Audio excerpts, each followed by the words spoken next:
Hello and welcome, I'm Andrew. This video is going to give some background and some information about GeoGuessr and how the site works. GeoGuessr has been running for about 8 years now, since it was founded back in May 2013. For 6 of those years, the site was free access, but unfortunately, due to the way the program works, this had to change. In July 2019, GeoGuessr announced it was switching over to a pro membership account format, continuing the free version but greatly restricting what aspects were available. But as we'll see, they effectively had their hand forced by the way the site runs. Now, this is the individual membership plan page, just outlining how much people will pay for the pro membership access, and this is the group plans, should you want to have a group up to 15, 30 or 100 members. GeoGuessr uses application program interfaces, or APIs, which allows Google Maps and Google Street View to talk to the GeoGuessr website, allowing users to continue to play the game. The API sits on the server between the Google databases and your internet browser, controlling the data exchange requirements between the two. Unfortunately, in the spring of 2019, Google scaled up their prices by a factor of 14 for GeoGuessr to use said API data. This forced the hand of the site founder Anton Wallen into bringing in the pro membership option that we just looked at, in order to deal with the escalating costs that he had of running the site. Since then, GeoGuessr has introduced the country streak for countries around the world, and the US state streak, the Explorer mode encouraging users to visit a wider range of countries, and the Battle Royale function, which is only available for pro members, which is basically a last man standing. And if you're watching this video, you've probably seen other videos about more professional GeoGuessr players. Basically, it's quite a competitive game structure, quite a competitive format they have, and some people are very good at it, recognizing countries from bollards, license plates and road markings are the most popular ones. They've also focused on the educational aspects, including this area for teachers and students called GeoGuessr Education, where basically users can approach it from a more educational learning point of view. And as they say at the top here, it's a fun and engaging tool to teach students about geography, culture and critical thinking, which, given the database of information and visual areas of the globe that they have, it's a good use of it. And if it helps teachers, if it encourages people to have more interest in learning about the world that we live in, then that's all good. It's not just GeoGuessr that's been affected by this. Other free alternative websites such as 80 Clicks, which was on a very similar format to the original GeoGuessr, has also forced to follow suit and also become pay-per-play. I put a link in the description of this video about the Google API pricing structure that they currently run, so you can see what kind of costs we're talking about. And GeoGuessr gets hundreds of thousands of unique people accessing the site on a daily basis. So if you think about it, that's probably bigger than the site founder ever thought it would be, and therefore the costs have increased massively since then. One part of the site which I've not been to until recently is the map maker section. I've never made a map for GeoGuessr, and now this is something that's only available to paid up people with memberships. So if you click on this section, it takes you to a map of the world. So this is how you would start to create your map. But it highlights the fact that not every country is included within GeoGuessr.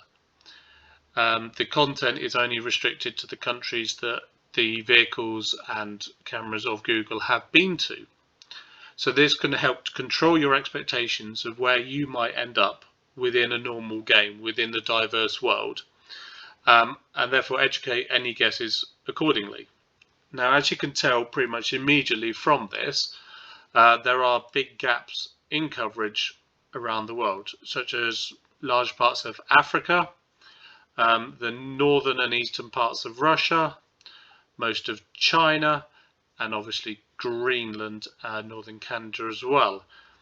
The reasons why these areas have been left off are fairly obvious. Greenland, Russia, northern Canada, northern Africa, and the main parts of Australia are sparsely inhabited.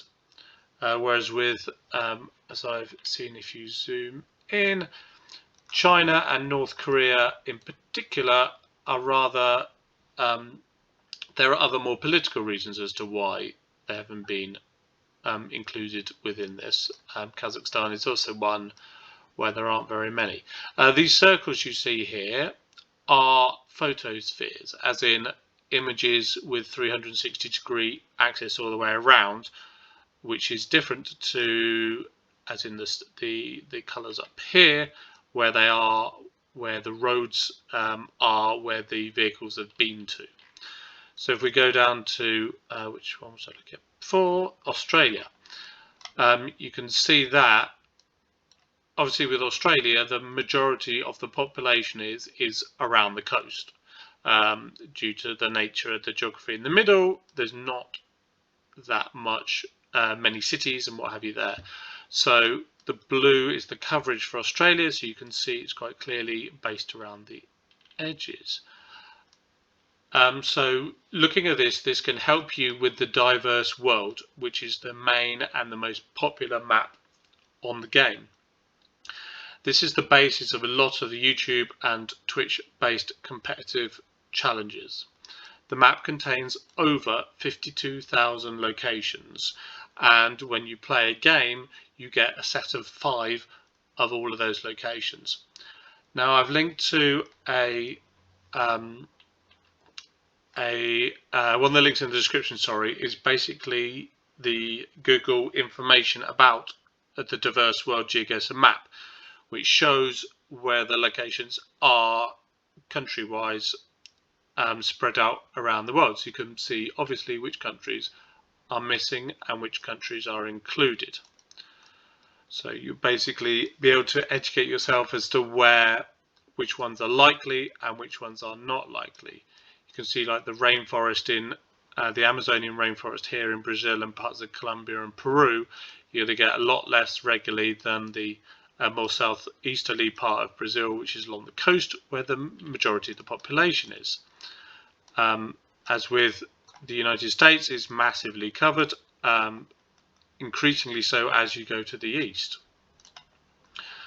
So the diverse world also uses no photospheres, and blurry locations are encouraged to be reported so that they can be minimalized by this. Another way that you can see where the map's covered is by grabbing this in Google Maps, just the normal Google Maps page, the Street View images. If you grab the guy and drag him up, you can see where Street View is. As you see, large amounts of Europe are covered apart from, which I'm going to go into now.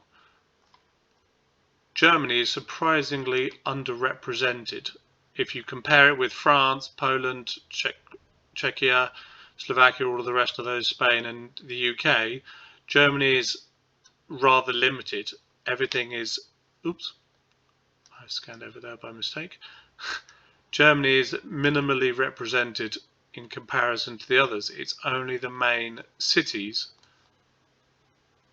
which are featured. You see Dresden, Leipzig, Berlin, all of the main cities there have the Street View coverage, whereas the others, there's smaller blue dots everywhere else. As you can see, countries like the UK and France, massively covered, the vast majority.